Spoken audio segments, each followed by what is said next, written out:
Monsieur le président, madame la ministre, monsieur le rapporteur, mes chers collègues, la proposition de loi que nous examinons aujourd'hui vise à créer un ticket restaurant étudiant valable dans les restaurants et supermarchés conventionnés.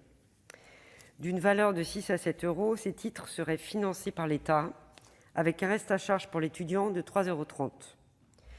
Ce dispositif permettrait de réduire les dépenses alimentaires des étudiants et de lutter contre la précarité des jeunes, particulièrement touchés par la crise sanitaire.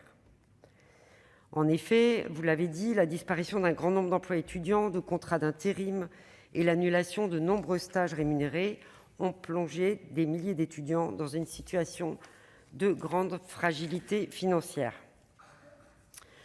Un dispositif similaire, mais temporaire, a été mis en place à l'initiative que nous avons saluée du ministère de l'Enseignement supérieur dans le cadre d'un programme d'aide d'urgence en complément des repas à 1 euro dans les restos U. Je partage pleinement les objectifs de cette proposition de loi. C'est la raison pour laquelle je l'avais personnellement co-signée. Toutefois, ce dispositif initial appelle un certain nombre de réserves.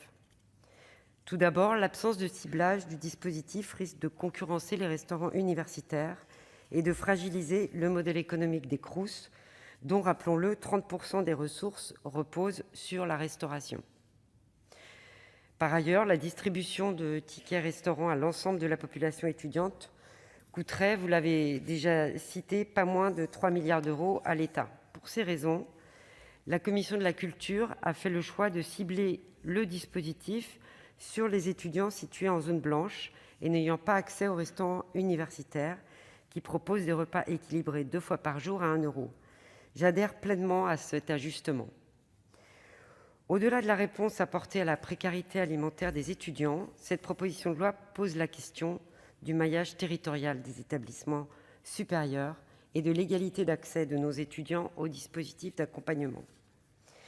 En effet, l'enseignement supérieur ne comporte pas que des universités, mais aussi des établissements de proximité qui peuvent être éloignés des grands centres urbains. La décentralisation des études supérieures nécessite une décentralisation des prestations d'accompagnement, dont l'accès à l'alimentation est une composante évidemment essentielle. Le ticket restaurant de proximité est une réponse adaptée aux besoins de ces étudiants. Il ne s'agit pas de concurrencer les repas à 1 euro proposés par les Crous, mais juste de compléter ce dispositif précisément dans ces zones reculées d'où le Crous est absent. Cette mesure s'inscrit pleinement dans le bouquet d'actions mené par le Gouvernement bien en amont de la crise pour améliorer les conditions de vie de nos étudiants. Je pense à la suppression de la cotisation de sécurité sociale depuis 2018, à l'augmentation des bourses sur critères sociaux, leur versement anticipé depuis 2020 et le plan de construction de 60 000 logements étudiants supplémentaires d'ici 2022. Nous soutenons ces actions indispensables, mais souhaitons que le Gouvernement s'engage encore davantage pour permettre à l'ensemble de nos étudiants, quel que soit leur lieu d'études, de bénéficier des meilleures conditions de vie possibles. Aussi, le groupe Les Indépendants, République et Territoires votera cette proposition de loi. Je vous remercie. Bien, merci. La parole est maintenant